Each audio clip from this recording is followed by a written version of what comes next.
You a coward, bro, and a fraud. One fight, you and me. Let's do it. I had to draw the line between my brothers and my enemies, my bad. All right, my darling, I'll see you in a minute. Don't worry, I'll be right back.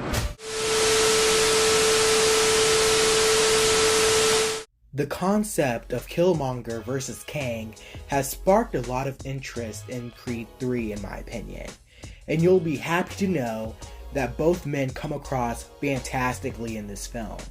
There are a lot of actors who are becoming directors these days, from Elizabeth Banks with Cocaine Bear, to Jason Bateman with Ozark, to Bill Hader with Barry, and Michael B. Jordan is close friends with one of the best directors working today, Ryan Coogler. And it appears that Jordan has been studying Coogler's craft very closely as he makes his directorial debut here and does an outstanding job. He not only does an excellent job on the film, but he also displays some genuine creative flair, particularly with the cinematography. He didn't have to push himself so hard, but he did. This is going to be a great resume builder for him as a director. And Michael B. Jordan frequently has enough faith in the material and in the actors to let it breathe while still exerting strong creative control. The boxing sequences are also very well done, as they are a trademark in the Rocky Creed franchise, and the fights in the Creed films have frequently been particularly thrilling, and Creed 3 continues the tradition. The film completely immerses you and transports you to the ring for some thrilling boxing matches. So yeah, Michael B. Jordan has some incredible directing instincts, but as with any new talent finding their voice, he takes one bold swing that misses so spectacularly that I'm surprised they kept it in the film. It happens during the final third act fight, and you'll notice it because while I understand what Jordan was trying to say creatively, it completely undercuts the fight and drains all of its energy. Fortunately, I still enjoy the film quite a lot, as that was its only flaw in my opinion. And you have to admire Michael B. Jordan for even trying as a new director in that regard. Otherwise, it's a fantastic film, another top-notch Rocky Creed entry, with amazing fights, a lot of heart, family support, and drama. Plus, there are high stakes both professionally and personally. It's really interesting to see Michael B. Jordan take on a T'Challa-like role, while Jonathan Majors takes on a Killmonger persona for his role as Damien. And of course, Michael B. Jordan is a fantastic actor as always, but it's difficult to compete with Jonathan Majors, especially when Michael B. Jordan is playing a straight-laced good guy. The role itself holds him back in some ways.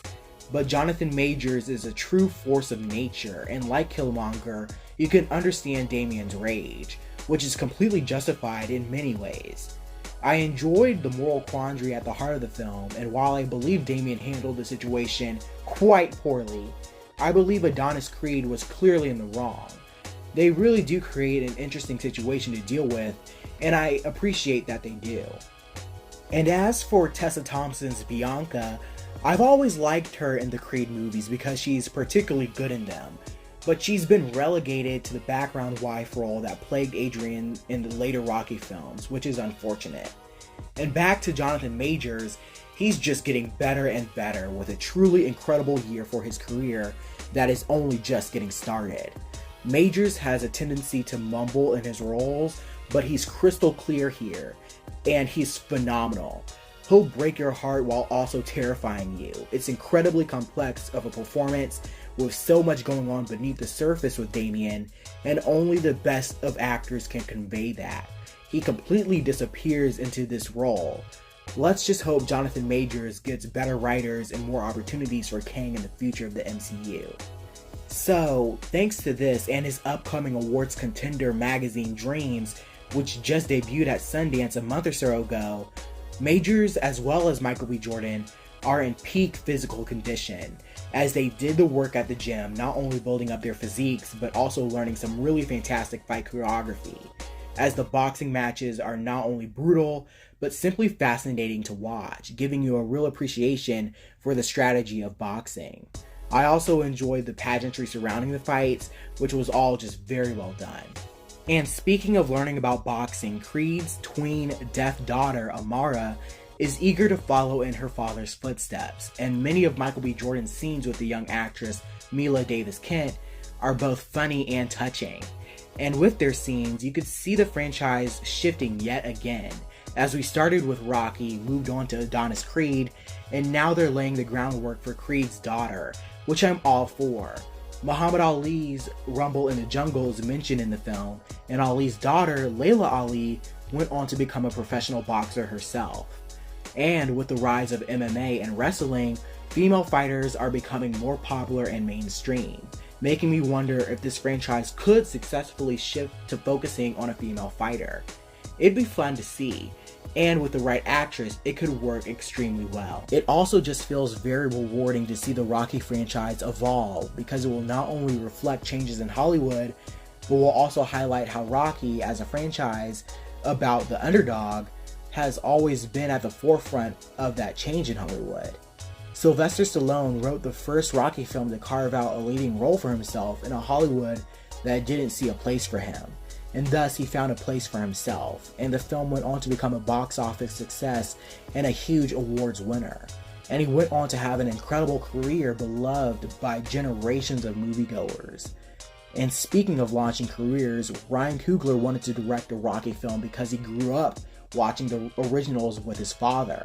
And because of his work on Creed, Coogler was given the opportunity to direct the 2 Black Panther films, which has transformed his career, and he has brought Michael B. Jordan along for the ride. And the director of Creed 2, Steve Caple Jr., is now directing the new Transformers film and appears to be doing an excellent job as well. So it's really cool to see how Rocky, both in the story and in the front of and behind the camera, is about the underdog and bringing people up to the big leagues. And while Creed 3 is on the smaller side compared to the previous Rocky Creed films, it definitely keeps the franchise going, and it's a franchise that, quite frankly, can go on forever and continue to evolve, especially when it's given as much care and respect by the talent in front of and behind the camera as this film does. So that's my review of Creed 3. I was so lucky to be able to attend an early press screening yesterday. What did you think? What did you think of this video? What did you think of this movie? If you got to see it early, or you're just seeing this review a little later. Share all your thoughts and comments down below. And again, go ahead and like and share and subscribe if you have not already. And also follow my Instagram so you never miss the latest updates and when videos of mine are coming out. And to also just like and admire some fan art of mine that I regularly post on there. Some of that should be showing up on the screen right now. Alright, and the link to my Instagram is underneath all of my YouTube descriptions. But if you want to know the Instagram tag right now so you can follow me immediately, that should be showing up on the screen right now.